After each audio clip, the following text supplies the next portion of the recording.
We have a brand new blog article from Overwatch, April 3rd, 2026, where they talk about the April Fool's arcade mode called Underwatch, which I'm sure you guys have seen a lot of content and clips on, or maybe you've been playing it yourself. And this is where they do some googly eyes and really mess around with some crazy hero abilities. In the past, Overwatch has actually thrown in a couple of April Fool's changes a couple of years ago, and they ended up being added as random perks or parts of Stadium later in the game as well. So honestly, out of all the changes we've seen so far in April Fool's, there's probably a few that I would think could work in the main game. For example, Juno's speed ring, where it turns into a jump pad. That one's really cool. But enough about me yapping. Let's see what they had to say about the development of the April Fool's mode. Hopefully you guys are enjoying it as well. And if you don't know what's happened in that mode, you can watch the main channel where I cover all the changes. Throw it up on the screen right now, a little thumbnail. Bang. Spring is in the air. Rain is falling. Flowers are growing. And if you close your eyes, you can smell the fresh glue from developers slapping googly eyes onto everything in sight. That can only mean one thing. It's Underwatch time.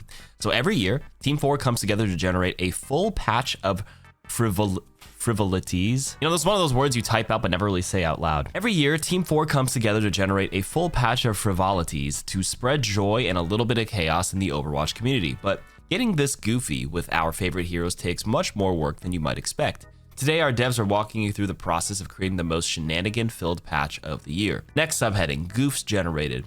So silly patches start in a decidedly normal way. We have a big meeting with everyone, likely to have a hand in developing the patch, normally several seasons ahead of the anticipated delivery time.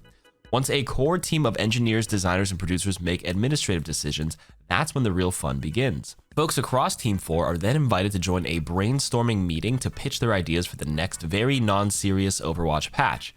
Those ideas can range from minor hero tweaks to patently ridiculous suggestions. There are no limits at this stage to encourage creativity and maniacal thinking.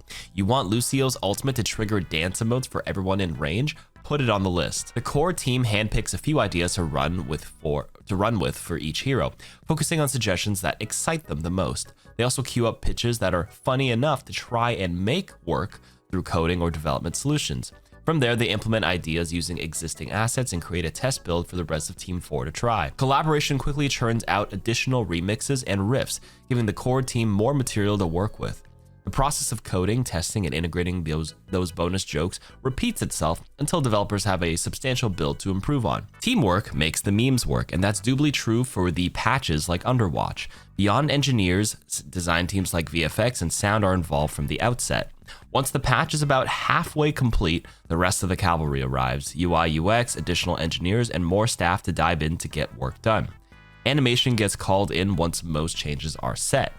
Altogether, the initial core team of 5 to 10 people grows until the entirety of Team 4 gets a chance to playtest and offer feedback. Buffoonery balance. So as you can imagine, it's terrifyingly easy to create an unbalanced and unfun mode when the ultimate goal is having fun in new, ridiculous ways.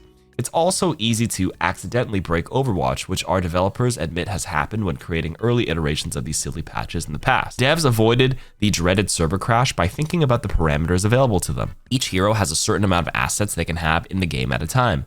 For some heroes, it's a lower number. For some, it's a higher number.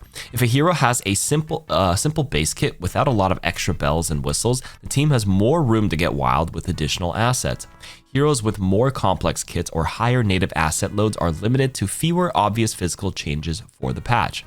That doesn't mean they're free from shenanigans though, since our devs will still try to push limits in different ways. Okay, so the reason why Junker Queen was disabled on like day 1 was because I think every time she shot her gun and all those like 7 knives came out instead, if you shot like 4 times really like as fast as you can, there's like 28 knives on the map. And I remember my frame rate on a really high end PC dropped from like 300 down to like 80 FPS. So I can only imagine this mode on like Nintendo Switch or like older consoles where it was absolutely just explode. So they fixed that already, but that's just something I noticed that that happened even on day 1. The pursuit of balance doesn't end at just don't break the game, team. Part of the process is proving that hysterical ideas can be achievable in the sense of not breaking code and not breaking the community's collective patience. Some genuinely funny changes end up being miserable to play against. Imagine if Orisa actually moved 100% faster than everyone else because she has 100% more legs than the rest of the roster. Sounds fun in theory, but playing against Orisa Kart isn't so fun in practice. So thankfully, repeated playtests reveal pain points and the hero's changes are bumped up or taken down, just like they are in every other Overwatch patch. You'll see Wrecking Ball take a more substantial form in Underwatch that seems unstoppable from an outside perspective. To keep him from becoming Rodent King of the universe, his movement speed was downgraded to that of your average boulder. All things in moderation. I won't lie, this ball change made Ball so bad to play for me personally. I hated him. Our favorite cowboy Cole Cassidy also gets a measured change in Underwatch. Every time you say howdy or hello, he'll shoot a Peacekeeper round from his outstretched finger. Since it's attached to a voice line, spam rules still apply to stop him from becoming the world's most friendly assassin. It's a simple but hilarious change that ended up being a favorite for many of our developers. Another favorite is for Guerrilla Scientist Winston, although you'll have to figure that one out on your own. Okay, I still have not gotten Horizon Lunar Colony. This is the only way to play him right now, by the way. Absurdity achieved. So developers rarely get the chance to follow through with their most nonsensical ideas. For them, there's no better outlet than patches like Underwatch and its predecessors to see their wildest dreams come to life. Well, maybe not their dreams. Double Stacked Orb is more of a sleep paralysis demon, but it makes for a good bit. Inventing new and ridiculous ways to have fun in Overwatch feels like a breath of fresh spring air for us. We hope it feels the same for you. Have fun in Underwatch this year, and make sure to send your best or most cursed clips to us on social media. Okay, I'm gonna quickly go over the patch, not to like review it, but I actually want to look at more of the changes that could potentially make it to the base game to kind of add more substance to this video, and some ideas you could maybe float around to experiment in future April Fool's modes that can maybe be added to base kits or perks. Okay, so the Diva slow micro missiles, I think this is a hard pass. Won't make it to the game. Kind of a meme. Dominus Shield, bit of a meme. Doomfist 1. This one is actually foreshadowing the lore. I'm like 100%, or not 100%. I'm like 99% convinced this is showing you the active current Talon members, and this is a reminder for me that I'm really far behind on the lore. I'm like, where's Reaper and where are the other Talon members that I thought were Talon? And does this mean maybe Doomfist is going to switch sides and become on Team Overwatch after getting usurped by Vendetta? So I thought this one was more of a nod to the lore that they're doing this year. Let's not do this Rocket Punch thing for the rest of the game. No for Hazard, we like Jagged Wall. No for Junker Queen. No for Mauga. Actually, I lied. This could be a perk, Cardiac Overdrive, where you haha, and then you're instead of like melting and doing some DPS, you get to shoot out blobs of lava to get an insta burn or something. That wouldn't be a terrible idea. I know some people might be like, well, we don't want to make Malcolm more annoying than he actually is, but like, you kind of lose some DPS because you have to sit there and shoot some blobs for a bit instead of just pelting like the enemy tank in front of you. I don't think it's as bad as it sounds, to be honest with you. This one has potential. So that's the first one, Mauga. Mei as a tank is something I actually really wanted to see for a long time as well. I played a lot of Heroes of the Storm back in the day, and I think this one actually has some merit. You can change your ultimate to the rolling snowball as well, similar to Hots. This could be something they could work on a little bit more as an idea if Mei is not a popular DPS here, although some, purists will be like, don't switch roles, but they did that for Doomfist already, and if we need more tanks, I don't think this is a bad idea. Orisa, no for this. Ramatra, no. Rhine, a bit of a meme, but I don't think you should be able to hold or speed up or slow down the speed. I think having the predictability and being able to cancel it now is a good middle ground for that. Roadhog by far is probably the most annoying tank to play against in this mode. Do not add this to the game. No for Sigma. Obviously, no for Winston, no for Wrecking Ball, no for Zarya. I think these bubbles suck ass. You mostly use it for mobility, and it just made Zarya worse to play. Okay, Vermilion Revival for On Run. This one maybe could be an idea. Maybe not like free movement if the speed it is, but maybe some slight adjustments. Like maybe you have like a small window, move at maybe half the regular movement speed to kind of reposition it once. That could be an idea. Not terrible. Also, Fan the Flames being able to give you a slight vertical boost would also not even be game breaking in my opinion right now, because you spend a lot of time wasting it and it's kind of slow, so it's like it could save you getting booped off the map. This one's not a bad idea either. So Mauga thus far, and maybe these on-run changes are actually doable for the main game. No for Ashe. You know how we have Bastion's perk where it changes his turret form or the assault mode into those like tank shots? You could swap to a non-DPS version and shoot the Wind Blast and knock people back. Like this one feels more annoying, but it's not that strong. Like it's annoying, but it doesn't do the same amount of DPS as the other one. So it could be like a match specific perk, which could be kind of cool. I don't think this one's that bad either. So Bastion has some potential. Obviously no for Cassidy, no for Echo. Emre is just a straight up Halo hero. I think Emre is pretty cool as he is. They just gotta change his heat sink perk. So no there. No for Freya. Okay, a lot of people have been loving Genji with the swap to his weapon and his thing, and they kind of like this a lot more.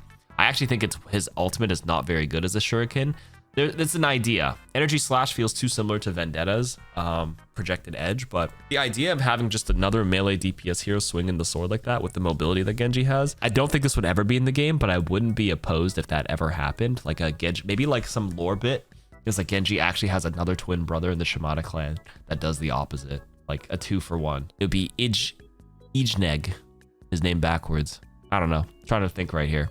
Not really, but you know what I mean. This one's actually kind of cool. Hanzo, dude, this Sonic arrow, like shooting a random one is kind of cool, but like getting a translocator at the worst time and not being able to like undo the Sonic right now is probably the most infuriating thing right now. Cause like, obviously you don't want to like press Sonic and unpress Sonic to like keep shuffling the one until you get the one you like, but it's like you press it one time, you see the arrow you have, but I want to be able to press Sonic again to like hold it and not use it. I'm in a good spot and I press Sonic by accident and I have to commit to my next arrow being translocator. That's kind of annoying. Anyways, that's not really relevant to whether that would make it to the main game. I don't think we need to change anything for Hanzo. No changes to Junkrat for me. No changes to Pharaoh. This is just TF2. The Reaper Shadow Step bait is kind of cool. I'm not gonna lie. I think this could actually be a realistic Reaper change, but not 6-second window for the teleport. Like maybe like a 2-second or 3-second window where you're basically completely phased out of the map while you're committing to that. But I think the only two things is that like when you first choose a location, you still have to have the starter shadow circle and then the potential ending one. So the people have to look at the both of them and kind of guess. I don't think that's a bad idea, but right now in this version, 6 seconds is too long and you don't get the before teleport area marked. So it's kind of hard to tell, but for the real game, I think that's fine. Sojourn, no to this, no to Soldier, a bit of a meme, so no to that. Absolutely no to Sombra. This one's such a big meme with the prop hunt. Symmetra, no to Torb, no to Tracer, no to Vendetta. I thought this one sounded cooler than when you play it in practice. This is the most infuriating thing. Like, we cannot play Vendetta as a Souls character in this game. It just does not work with the way the game is. It works when the mobs are like really stupid, but I think the only way this could work is Vendetta got added. She got an iframe roll similar to a Souls hero, then this could work. Avenger, no. Widow, no. Ana, no. Exo Boots? Having 2 air dashes charged up could be an idea of a perk as well. Instead of just like a use it once and dash once as the major perk. Right now, BAP is a little underperforming. Maybe that perk could be buffed where you can store 2 dashes. Not 4, but 2. That would be kind of cool. But there might be like to balance it, you could probably have it decay, but you could bank up 2. That would be sick. The shield surfing thing, nah. Okay, now this Ilari thing, kind of like the Moon Knight where you shoot your pylon. It's obviously it's like way overtuned in the April Fool's mode, but this could be an idea where you heal your pylon and it like spreads the beam, but it divides it equally between people and the damage as well, but split pretty well. I don't think this is a bad idea because if you do put a really aggressive pylon and you shoot it a few times, the enemy can see it and like they'll be more incentivized to break it and stuff like that. This one's kind of a cool idea. I like this one a lot. No to Jetpack Cat. Juno Ring was the one I said right at the beginning of the video that had potential as well. I think this is a cool perk change where if you pick this perk, you now have the option. You can do a standard Juno Ring if you need it really quickly, or you can like press and like reverse it, kind of like when you do a May wall, you can like press it one more time to like change the angle. Same with BAP window. And then if you change it on Hyper Ring, it's like flat on the surface beside you, and then anybody who jumps in it gets a speed boost but gets a vertical boost as well. This one's probably my favorite out of all of them. Some people said the KarQ one could be added to the game as well for a horizontal wall climbing and stuff like that, but I don't think KarQ needs any more mobility than she already is. So for balance sake, I would say no. No for Lifeweaver. Lucio, not the idea of like successive jumps giving him increased jump height, but like bonking onto an enemy like a Goomba stomp is not even like a unique idea in video games. They do it for a lot of games, like obviously Mario. I have it for Deadlock because I play a lot of Deadlock for Holiday right now.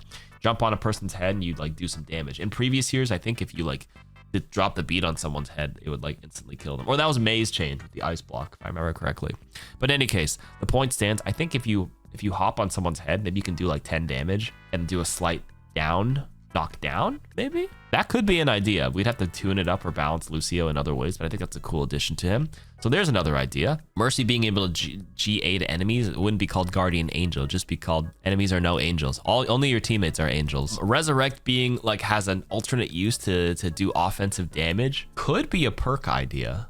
Loki, where you still have the agency to use the res, but like obviously if there's no one to res and you want to opt for some DPS, like you could just pop the res on an enemy to do some damage, but you lose the cooldown or for 15 seconds instead. I don't hate that idea, believe it or not. Healing Kasa for Mizuki with the extra hats, no. Too much of a meme.